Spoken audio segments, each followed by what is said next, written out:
Welcome. Good morning. Thank you for being here. Those of you here in the room at the Wilson Center in Washington, the very many of you who are participating remotely, I greatly appreciate your attention and your interest in this issue. My name is Benjamin Gadan. I direct our Latin America program here at the Wilson Center. We're thrilled to be discussing a topic of urgent interest, not only in Washington, but throughout the Western Hemisphere and elsewhere, and to generate some new ideas for shaping U.S. policy in this critical area. The new U.S. administration is carrying out profound changes to migration policy. In the first weeks of his second term, President Trump has signed executive orders and carried out other measures to accelerate the removal of undocumented migrants and stem the flow of new arrivals at the U.S. southwest border. Among other steps, the president has suspended entry of all undocumented migrants, disabled CBP One, a smartphone app for requesting immigration appointments, reinstated the Remain in Mexico program, which will send asylum seekers to await their hearing on the Mexican side of the border, ordered U.S. diplomats to negotiate so-called safe third country agreements that are designed to settle migrants even when their home governments refuse to accept deportation flights, and discontinued a special humanitarian parole program for Cubans, Haitians, Nicaraguans, and Venezuelans. On Saturday, the Secretary of Homeland Security confirmed that the Trump administration will not extend temporary protected status, or TPS, for more than 300,000 Venezuelans when it expires in the coming months. That will add significantly to the number of Venezuelans who will be eligible for removal.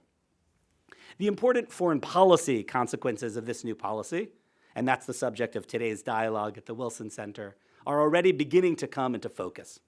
The president's plan to deport millions of migrants dominated the agenda of Secretary of State Rubio's first international trip to Panama, El Salvador, Costa Rica, Guatemala, and the Dominican Republic. In Panama, for example, he discussed ways to increase deportations of migrants crossing the Darién Gap jungle between Colombia and Panama. In El Salvador, he spoke about transferring to Salvadoran prisons Salvadoran and Venezuelan gang members detained in the United States, as well as individuals in the United States without authorization. Last weekend, many Brazilians expressed concern over the treatment of deportees on flights from the United States, and Colombia's refusal to accept deportees transported aboard U.S. military planes led President Trump to briefly impose tariffs and travel bans on Colombians.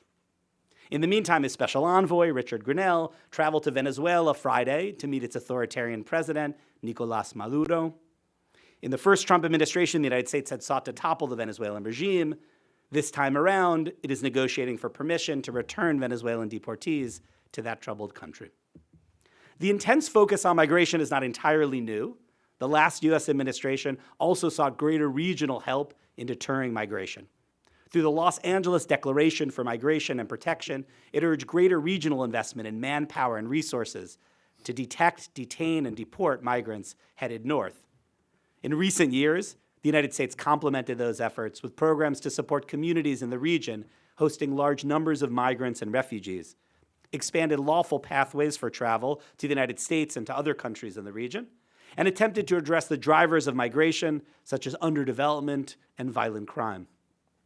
However, it was not until the final year of the Biden administration that migration to the United States began to decline.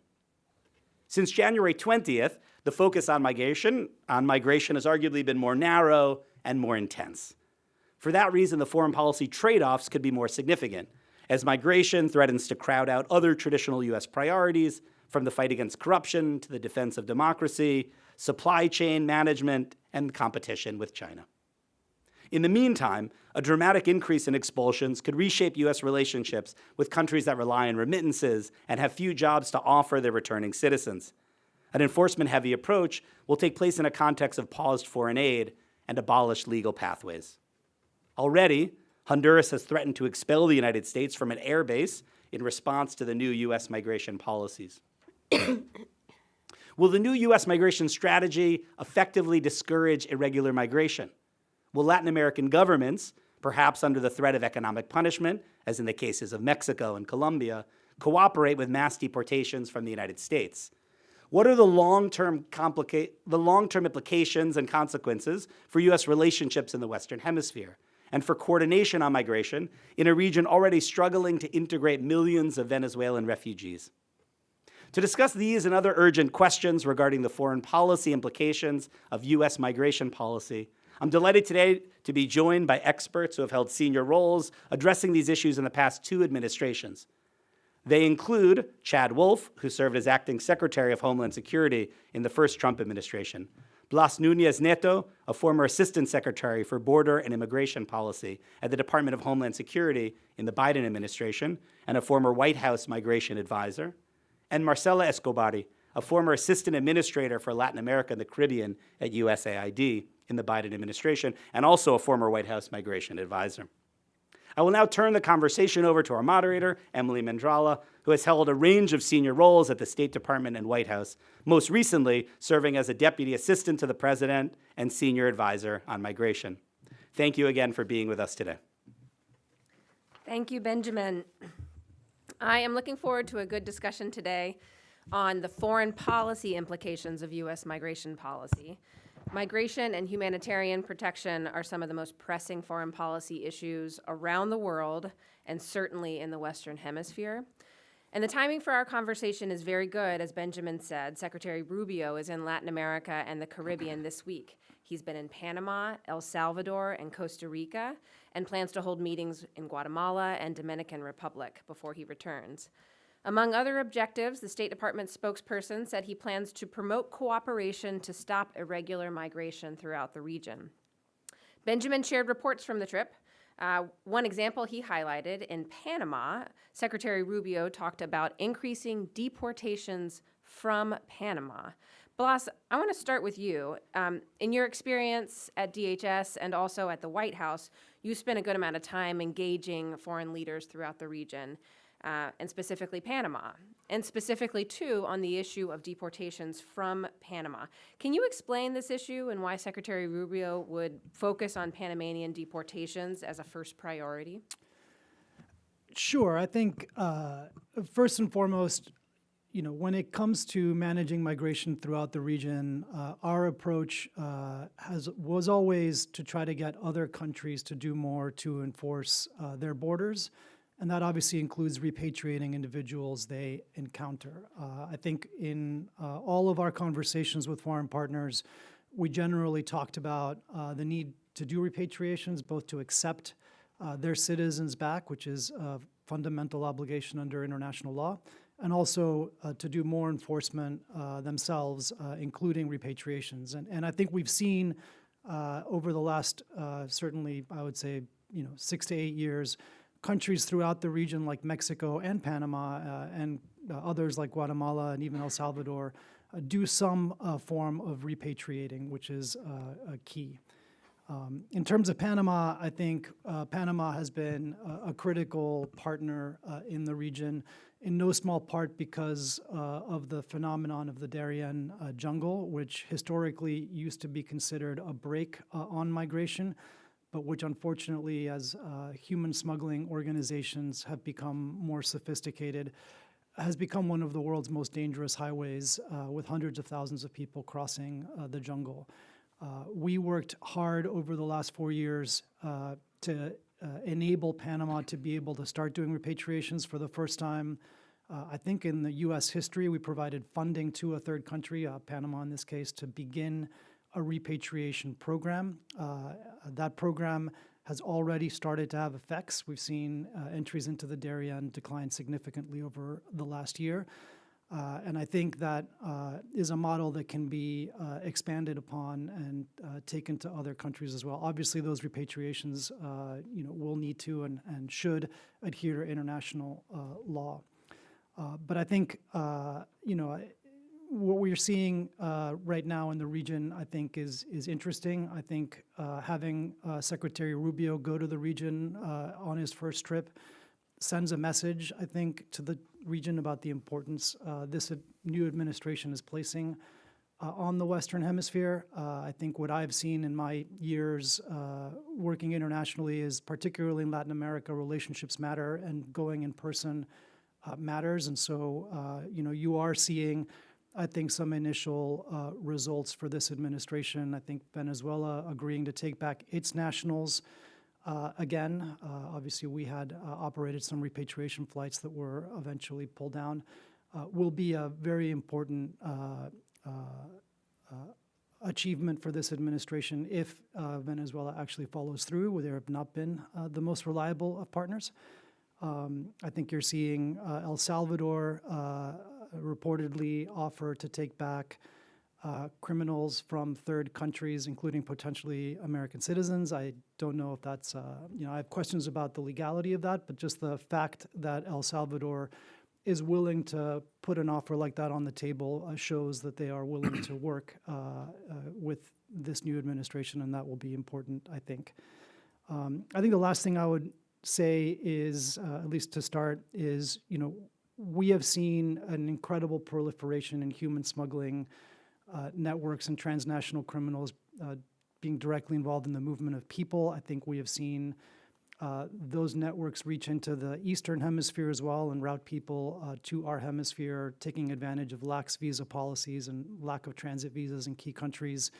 I anticipate, we obviously spend a lot of time talking with counterparts in the region to institute new visa regimes and shut down those flows.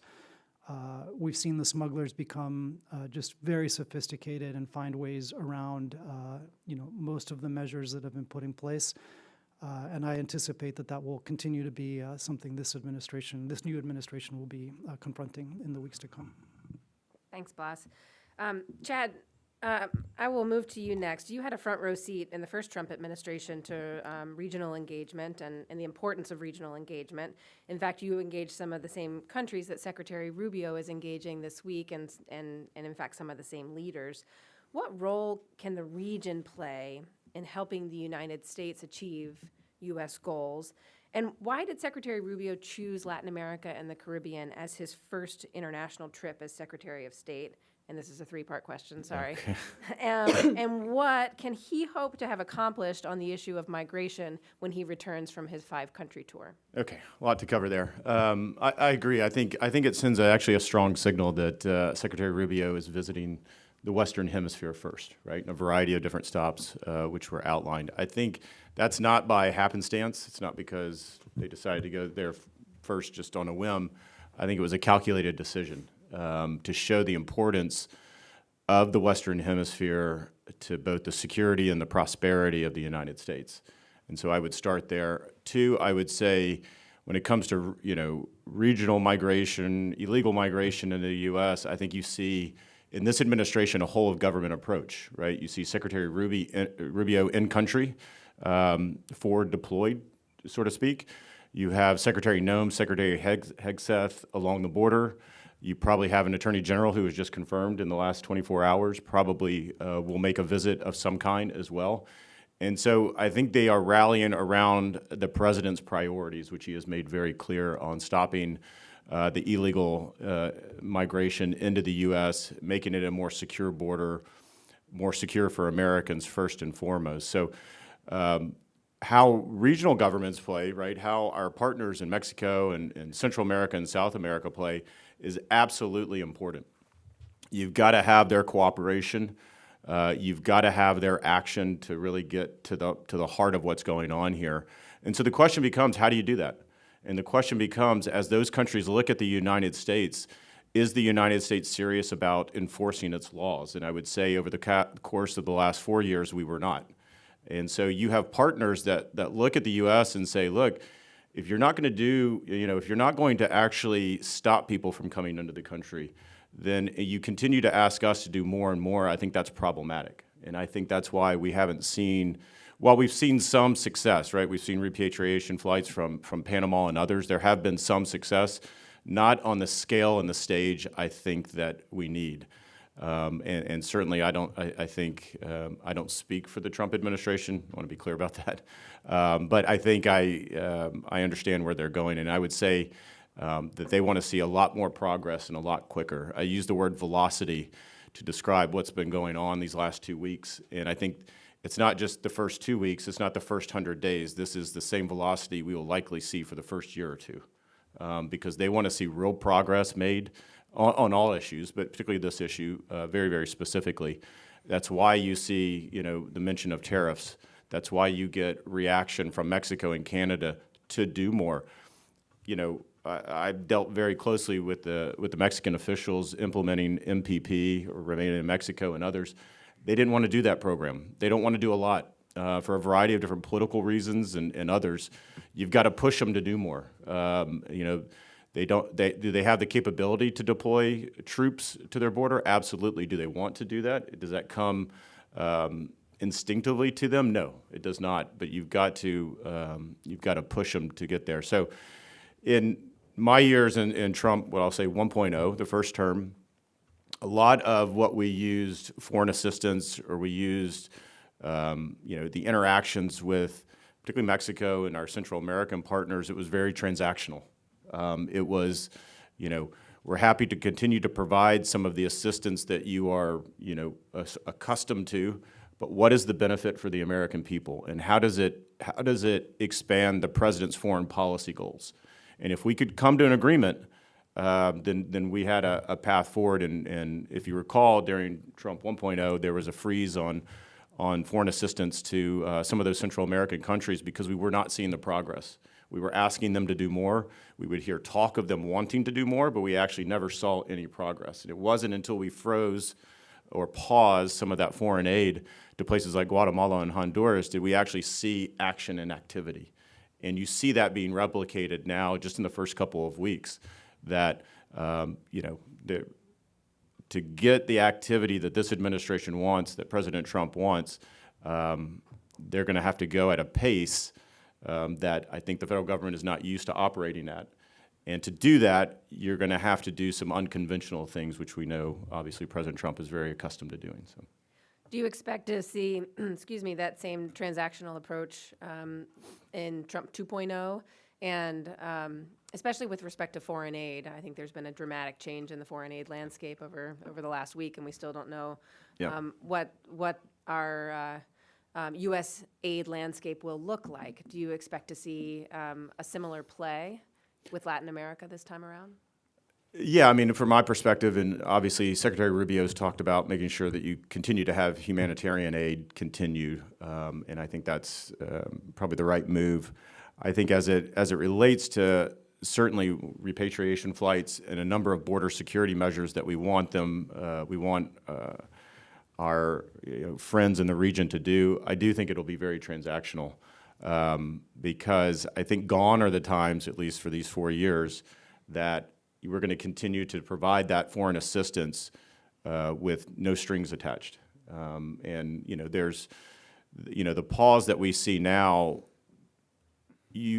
What the team is trying to do is making sure that assistance that is flowing south in all instances meets the president's foreign policy requirements, and we can go through a long list of examples, and they're in the news of how that is not occurring at the moment. And so the 90-day pause, I think it's probably closer to 80 or so days now, is designed to do, in part, that, to make sure that the money that is going south, or anywhere in the world, I should say, meets the president's foreign policy goals. And if it doesn't, then obviously Secretary Rubio is going to have a recommendation for the new team to do something with that. But as it relates to the migration piece, I'll just talk about that, I think it'll be very transactional moving forward.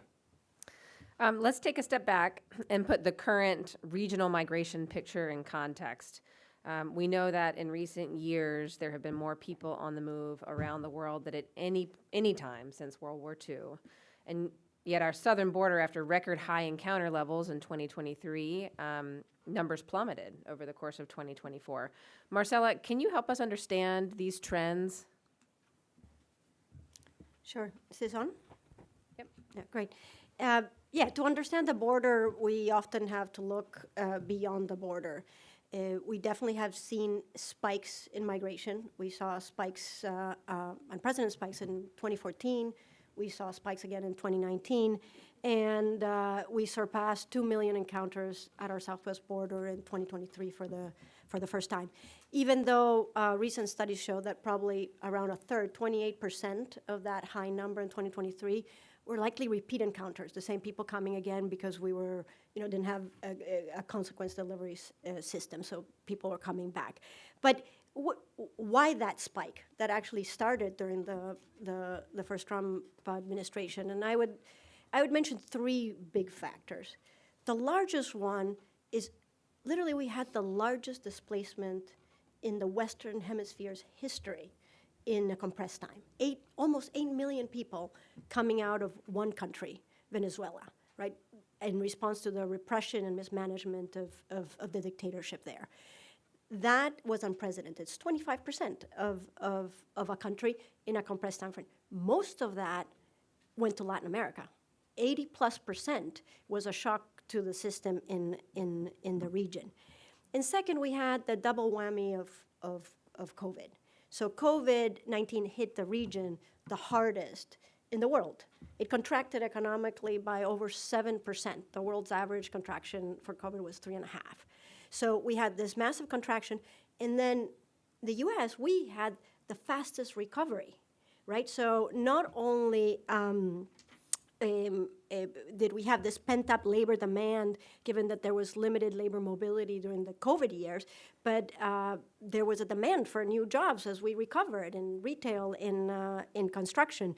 And at some point, I think we had 1.6 job openings for every unemployed person in the U.S. So that also created a demand. Now, as you mentioned, these numbers went down significantly in the last year, in 2024. Numbers at the border? Numbers on the border went down 75%. And I think the reason for that was a combination of policies that I hope we get to talk about. And it was a combination of enforcement, of saying there will be consequences for people that come irregularly, with a combination of lawful pathways, of alternatives for a much reduced number of people, or that the demand was for people to come lawfully. And I think that combination has worked in the last 100 years, and it worked in this last spike, combined with a third piece that was necessary, which was working with countries in the region to take on this regional challenge as a region. And that meant working with countries not just bilaterally, but multilaterally, because it was, it's the most basic problem of the commons. If we all manage it together, it actually is a manageable problem. But doing it unilaterally is very difficult. I can see from body language and note-taking that Chad and Blas may also want to jump in on this question, just putting the current migration context in the Western Hemisphere into perspective. Sure, I'm happy to take that. It probably is not surprising. I'm not sure I completely agree with that assessment, although I do agree that you got to continue to work in the region to address the underlying factors of what is driving people to the U.S. But to be clear, there's always been a need and a want to have people come to the United States. And so we can talk about external factors, whether it was COVID or whatever it might, and they are definitely factors in driving people to the United States. But the last 4 years or the last 6 years, whatever time period, in the grander scheme and arc of history and migration to the United States, I don't think stands out as specifically, memorable. What I will say is, not only do you need to be working with your counterparts in the hemisphere, but you've got to have policies here at home that actually work, that actually are effective, that actually enforce the law, that actually provide that delivery, that delivery consequence that I heard earlier. If you don't have that, then I think what history has shown is everything else is for naught. It doesn't matter how much you do with your foreign counterparts. It doesn't how much money you spend there. If you're not enforcing the laws here in the United States and making sure that they're not putting their hands and their lives in the hands of cartel members and spending their life savings to come here only to be released, if you can provide a disincentive for that, while at the same time making their home countries more prosperous, while at the same time making sure that you're getting protections, asylum protections to those that truly, truly need it. Like, that's how the system is supposed to work, right? We're supposed to get those that need protections under U.S. law, those protections quickly, within a matter of weeks or months, not years. You're supposed to remove people that don't have a right to be here. You're supposed to work with our regional countries to make sure that we provide prosperity and opportunity in their home country. You know, we don't want the youth of Central America leaving Central America, right? That's a brain drain that we've continued to see over these years. We want them staying there, building their countries up, starting new businesses. And so I think that all of that, you can't just do one or the other. You've got to do it all. Now, we're 2 weeks, maybe we're on our third week into a new administration. And so the focus of border security, right? I mean, that's what everyone's talking about now, because that's what the executive orders are showing and others. It's rightly so, because you've got to get the border under control. It's what the American people want. Obviously, they spoke very clearly on November 5th. They want the border under control. So to have an administration come out and do so much activity along the border, it's not a surprise. It's exactly what they were elected to do. The question and the challenge for them, obviously, is as you continue to roll this out over the course of the next 6 months to 8 months to 12 months to 2 years, what does it continue to look like both here at home and your interaction with those partners here in the Western Hemisphere? I'll go back to where I started a little bit, two more points, which is when you have an engaged Secretary of State, right, and presumably you have an engaged State Department in the Western Hemisphere, which I will say, at least my experience says that has not been the focus of the State Department. I mean, yes, there's a Western Hem section and all that, but that has not been the majority of the focus of where the Secretary of State, the DepSec, and others spend their time and energy. I think it will be in this Trump administration, and I think that's going to send a very strong signal to our partners down south and others to say, you need to get on board. You need to get on board, and we need to have real dialogue about how we address the situation on a variety of different fronts. I think for too long, we've engaged in this foreign policy speak where we send cables and we send missives, and it drags on and on and on. I saw that during the first Trump administration, and I think the team that's in there now that's not how they operate. That's not going to be their standard operating procedure. And so I think not only do folks here in D.C. and elsewhere need to adjust, but the folks down south need to adjust as well. Just one last point, because I get this question a lot, which is to say the number of apprehensions falling along that southwest border in 2024, let's be clear, they fell for a couple of different reasons, two of which were a parole program that has been ended and an application on your smartphone, which has been ended, both which have never been used in the history of our country to facilitate that. Those are what the last team obviously talked about as legal pathways. I disagree with that. But I think those had obviously a very important impact on the number of illegal encounters and how those numbers were counted and the like. So I think that the challenge as this team comes in, and we've seen that they have stopped, at least going forward, what that CHNV program looks like, as well as the app, is what do you do with that, the folks that would use those use those mechanisms to come into the country? Are they going to try to come in illegally, and how are you going to deal with that as well? So there's a lot of challenges that the new team's got going forward. They've been thinking about this for some time, so my guess is they've got plans in place. And CHNV is the parole program for Cubans, Haitians, Nicaraguans, and Venezuelans. Blas, quickly on this same question, and then we're going to really dig into regional cooperation.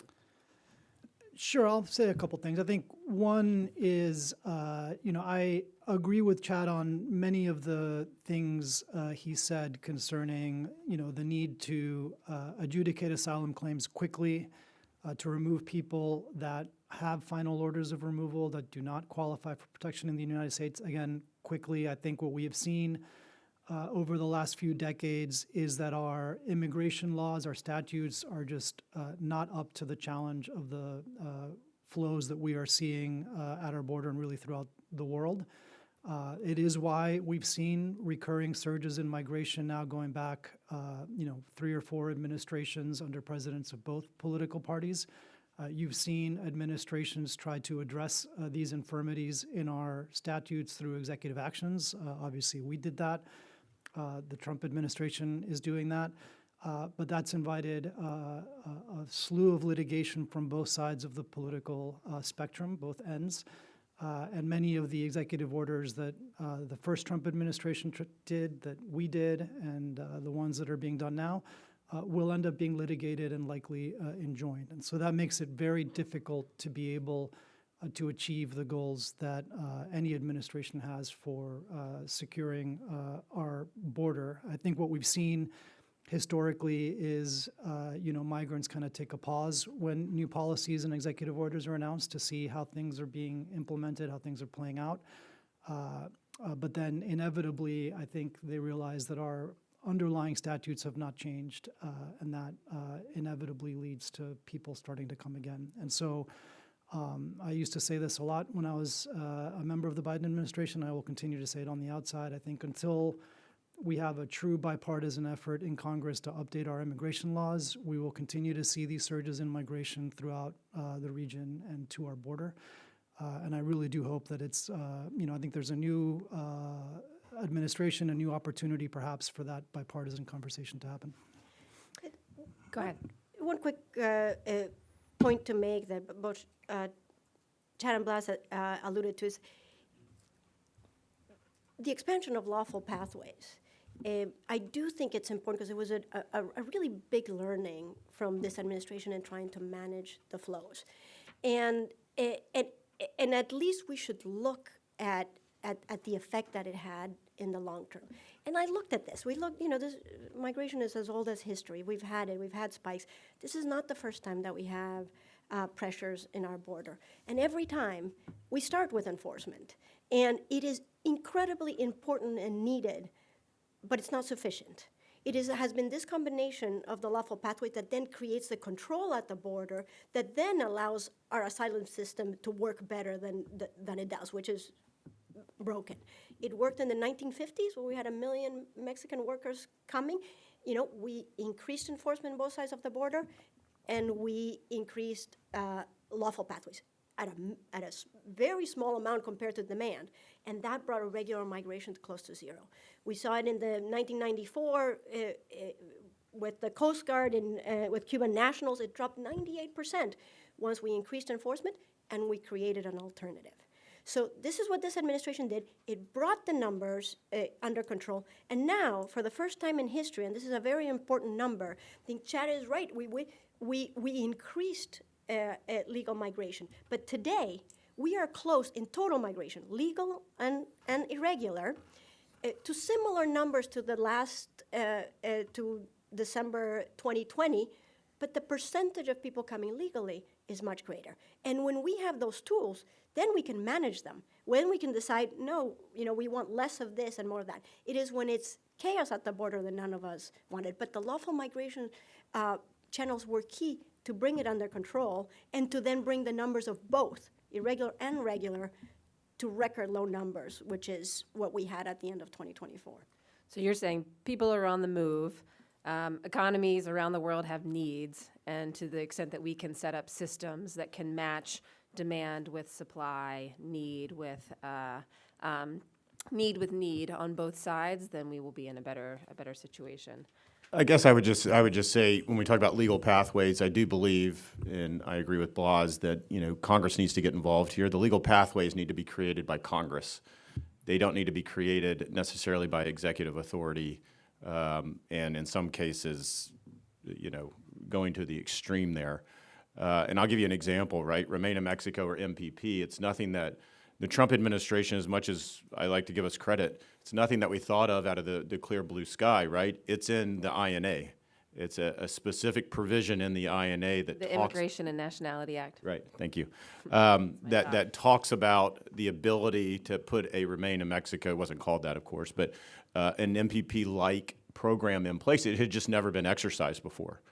And so that authority originated from Congress, and obviously we exercised it. I sued on it multiple times. I think that winded up saying that we did have the authority, or that I'd say the U.S. government has the authority to implement a program like that. Obviously, you got to do that in conjunction with the government of Mexico and others. And so when we talk about legal pathways, and I know we got to get on to the next question, I am in favor of making sure that Congress has a voice in what those legal pathways are, because they need to take a bigger role in making sure that from the legal immigration side of the house, our system looks the same as it did 20 years ago, maybe 30 years ago. Yeah. And our economy is totally different. How people come here are totally different. Who's coming here is totally different. Right. But to sort of just say, well, Congress can't get their act together, so we've got to do it all in the executive branch, I obviously don't agree with that. We have a bipartisan call for Congress to act. Let it be heard.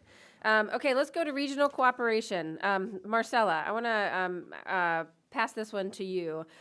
We talked about how migratory flows throughout the world have been at elevated levels, certainly in our hemisphere as well. You brought up the experience of Venezuela, 25% of the population exiting, many of them housed in Colombia, Ecuador, Peru, some of them making their way north through the Darién, through transit countries, Panama, Costa Rica, Honduras. You talked about how the region has come together to address those challenges in a collaborative way. Can you tell us more about that regional collaboration and some of the areas of focus, the lines of work that the region is working on to address this collaboratively? Sure. Effective diplomacy was a huge part in achieving results and will continue to be.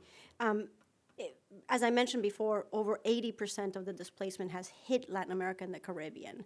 And at the most basic level, helping these countries absorb migrants there means less people making that harrowing trek here. It means people can put their kids to school, can have legal status in other countries, can get jobs, and can settle and restart and contribute to their communities.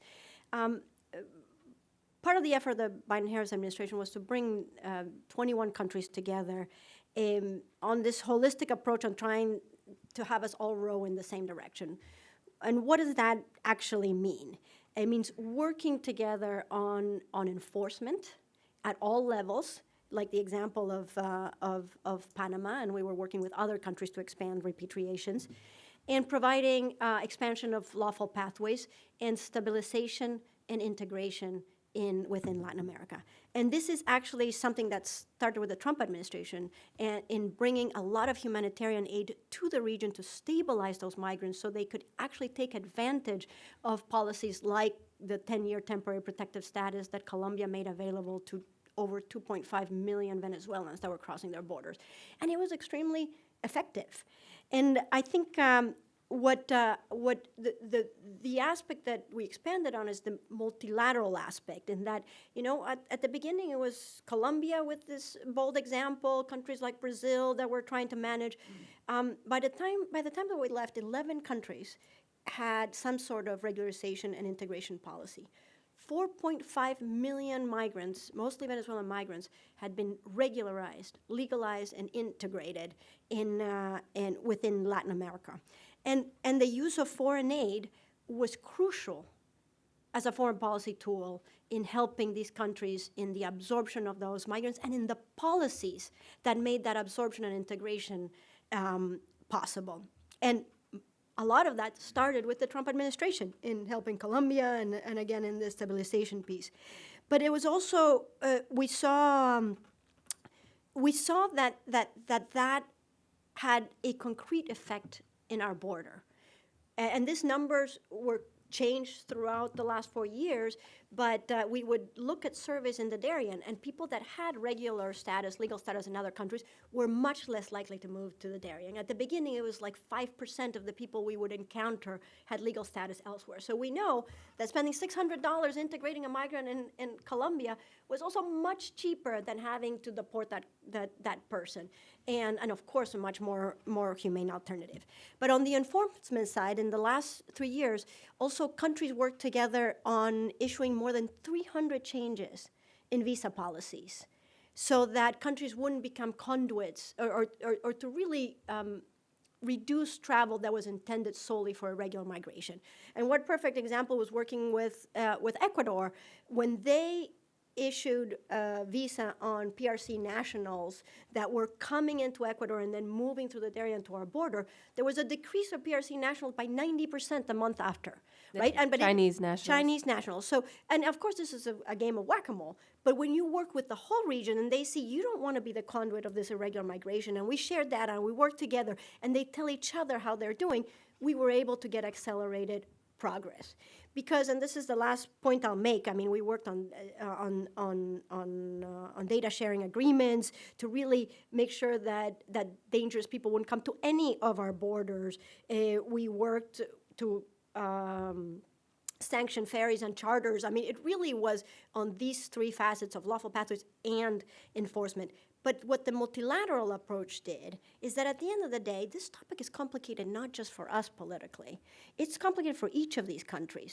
So for them to make the changes of willing to absorb these migrants and legalize them, they need the political cover. And the fact that many countries were doing it and starting to see benefits of integrating those migrants gave more countries the political courage to expand that, which at the end of the day is the only way that this will not, these people who have fled persecution or economic need are not going to continue to flow through the region, that they will be absorbed. And I think that, and I think those were important gains that I really think continue, because it is the sustainable way to manage this. Chad, I'm going to turn to you again. So we hear from Marcela how the region has taken a multifaceted approach to managing migration. We have talked a lot about enforcement, lawful pathways, the role of foreign aid in providing stabilization support, that's support for communities that are hosting large numbers of migrants and refugees so they are not displaced again and make their way north to our border. From the current administration, thus far we've heard a lot about enforcement, and I hear from you saying this is a first step but won't be ultimately the full picture. We have heard about mass deportations as a plan. The administration has announced it will not renew TPS for Venezuela, and that Cubans, Haitians, Nicaraguans, and Venezuelans who entered on parole may have their status revoked. It seems we could expect similar announcements for other temporary status holders too in the future. On the one hand, large-scale removals and deportations aren't new. There are some countries in the region with whom the United States has agreements to remove over a dozen or conduct over a dozen removal flights per week.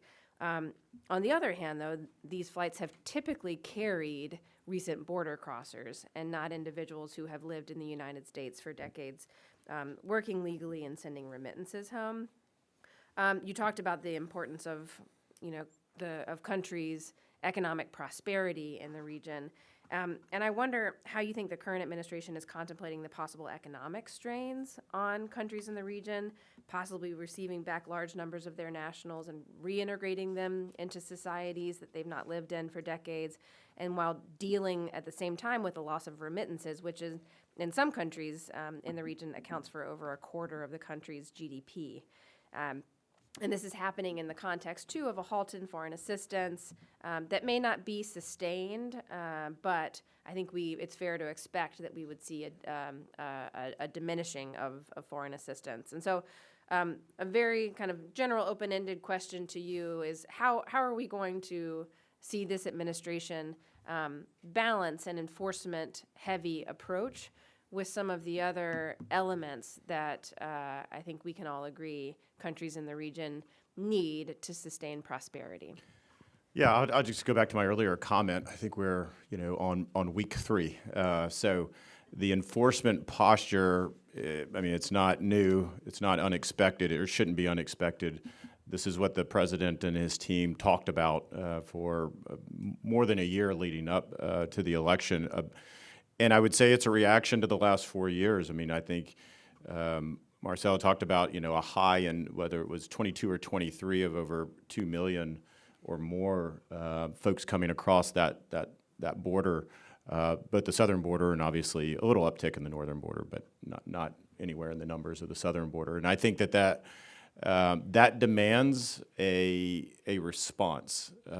You can imagine that an administration that campaigned on, look, I'm going to secure the border, I'm going to target criminal illegal aliens, I'm going to remove them from the country, should they have come in to power and then not done any of that? I think the American people would be like, well, what's going on? This is what you've been talking about. So this is obviously what their focus is. Again, I think their challenge will be, as they start to remove or repatriate more and more individuals, or they want to see different policies put in place, how do they interact with their foreign partners in the hemisphere, and a great Secretary of State has engaged them on that, right? He's already started those discussions, and again, from my perspective, a lot of that starts with leadership. So you have the Secretary of State down there, you have the President actively engaged on this issue, right? And the issue is not only border security, but it's just Western Hemisphere, the security, the sovereignty, the economic prosperity of the United States depends on a variety of factors.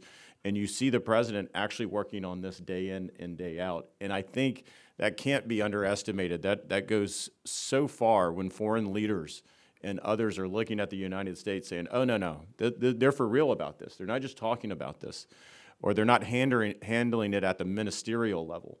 This is where we have a commander-in-chief that is engaged on this issue and wants to see results. And you start to move and you start to see others do that. Now, to your earlier question about what does this do to the region, right? When you remove more individuals back to their home countries, when you perhaps in the process of that, you're somehow reducing remittances and things of that nature. Look, I think it's important that we treat these countries as sovereign countries, that we don't continue to treat them as victims of some kind, and that our foreign policy is based on what's best for the United States and how these countries can certainly help with that, how prosperity, peace, security, the rule of law, and a lot of our partners in the Western Hemisphere help our prosperity, help our security. And so there's got to be a play there, but I think what you're seeing, obviously, in real time here is a recalibration, and it's not simply I'm gonna make some changes around the edges, foreign assistance or the border or whatever it might be.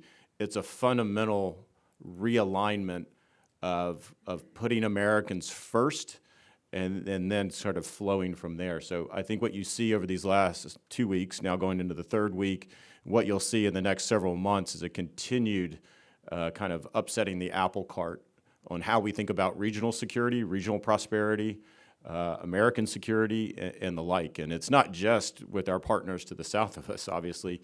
It's also with our partner to the north. So I think the team that's in there now has a much more comprehensive view and plan about how they see that going.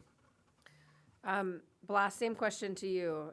Enforcement is important, and we've heard you talk about the importance that you place on enforcement at our border as well as the region. But can an enforcement-only approach reduce irregular migration? What other elements need to accompany an enforcement approach?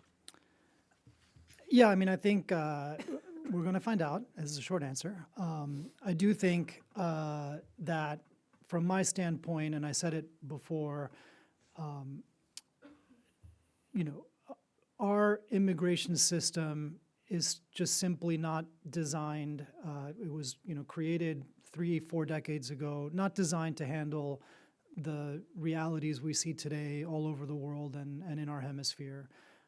And so an enforcement only approach will really only deliver the results it is resourced to do. And one of the things that we ran into, and I suspect this administration will run into, is that our border and immigration agencies are just under-resourced in terms of personnel and capacity in order to do a lot of the things that certainly we wanted to do, and I think that this administration will want to do. And so, like I said before, I think you will see smugglers and migrants take a pause to see how things are working. And it will all come down to whether this administration can deliver the results it has said it is aiming for. But again, I think from my standpoint, until and unless the Congress addresses the underlying factors in our immigration system that are pulling people to come here unlawfully, and that includes obviously setting up legal pathways in statute, which I think is critically important. I suspect that we will continue to see these surges in migration in the future. Any final thoughts from any of our panelists before we close? I think we have similar goals, that we don't want irregular migration, and we want a migration policy that is in the national interest. I think migration is tough because it touches a bunch of different things. It touches our border, it touches our national security, it touches our labor markets, it touches our humanitarian approach to crises around the world.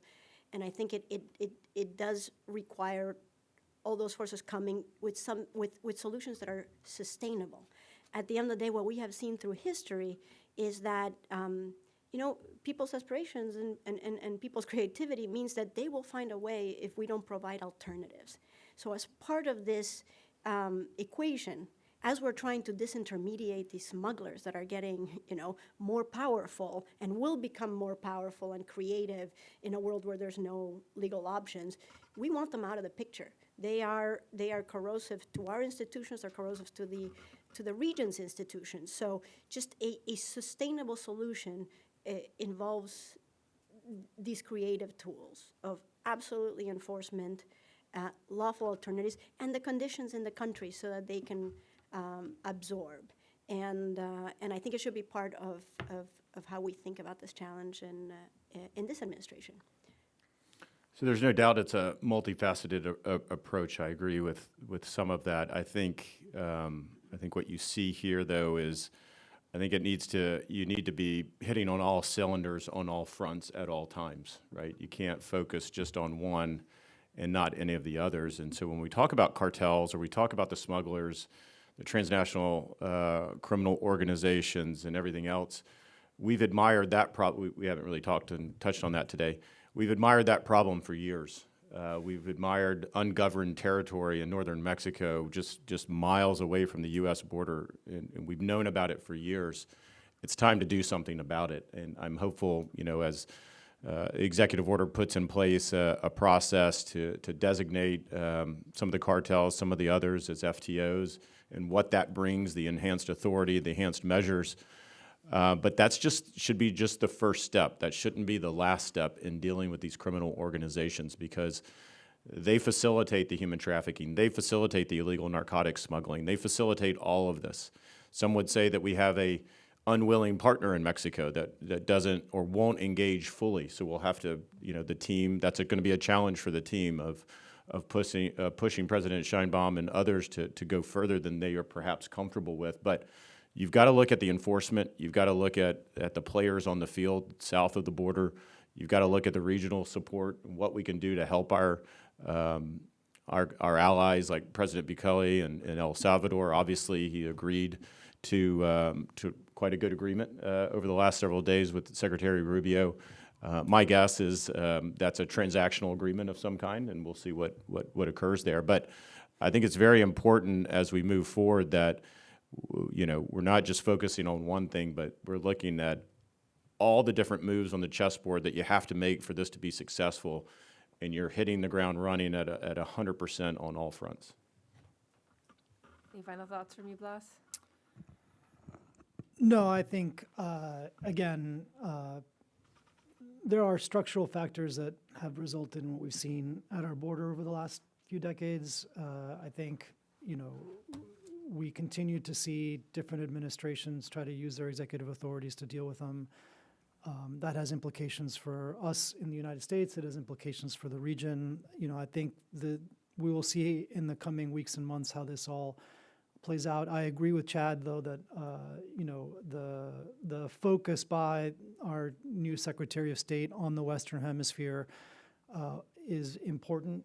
It is a region in which personal relationships matter, and the ability to show them that you are prioritizing their interests in their countries is important. And so,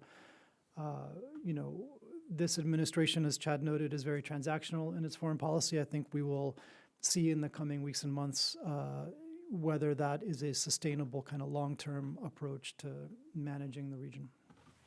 Thank you, each of you, for joining us this morning for an important discussion. We've heard about how the region comes together to collaborate on enforcement, but also on lawful pathways, on stabilization support, on identifying who needs protection and providing that protection quickly, and that each of those are important elements of a regional, collaborative regional approach.